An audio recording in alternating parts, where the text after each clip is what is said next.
আমার ছেলের নাম আহসান হাবিব। কর্মরত সিদ্ধিরগঞ্জ থানা ছিল।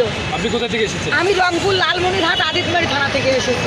আচ্ছা, আপনার ছেলে কোনো রাজনীতির সাথে জড়িত ছিল? না, আমরা কোনো রাজনীতি বাবা বুঝি না। রাজনীতি বুঝলে তো বাবা বড় পদে চাকরি হইতো বাবা। 10 লাখ 12 লাখ টাকা ঘুষ দিতে পারি নাই দেখি। আমার চান্দের বছরকার ছেলে বাবা 5 ফুট 10 ইঞ্চি লম্বা, কোথাও টাকা ঘুষ দিতে পারে নাই বিধায় অন্য কোথাও চাকরি হয় নাই বাবা। এই সাধারণ আনসারের চাকরি দিয়েছে, সে তার যোগ্যতায় তার দক্ষতায় সে চাকরি দিয়েছে। অনার্স পাস সার্টিফিকেট আছে আমার ছেলের। 5 ফুট 10 ইঞ্চি লম্বা। না, তারা ঘেরাও করেনি। তাদের একটাই দাবি যে তাদেরকে শুধু সান্ত্বনা দেয় যে তোমাদের জাতীয়করণ করা হবে, রেশন বাড়াই দেওয়া হবে, শুধু বলে বলে থামায় রাখছে। কিন্তু তাদের বিরুদ্ধে বা তাদের পক্ষে কোনো রায় লিখিতভাবে দেয় নাই ডিজি মহোদয়। শুধু ডিজি মহোদয় তাদেরকে সান্ত্বনা দিয়ে একটাই রাখে যে দেবো তোমাদেরকে, দেবো তোমাদের দাবি দাবা মেনে নেব, শুধু মুখে বলে, কিন্তু কাগজে কোনো ইয়ে করে না। ছেলের পোস্টিং ছিল কোথায়? সিদ্ধিরগঞ্জ থানা। সেখান থেকে তিনি এখানে কেন আসছিলেন?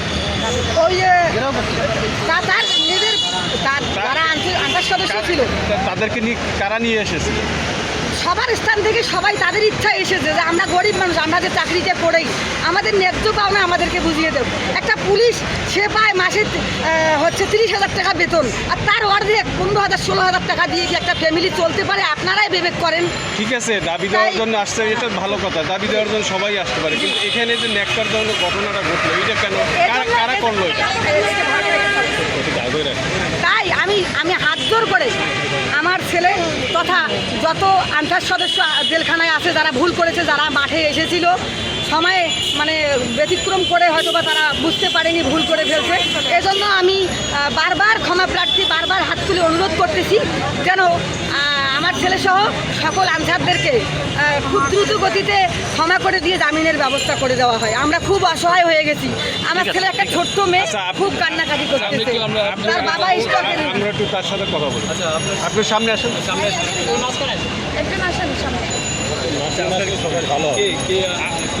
আপনার কি হয়? কোথায় চাকরি করছেন? আপনাদের নাম কি?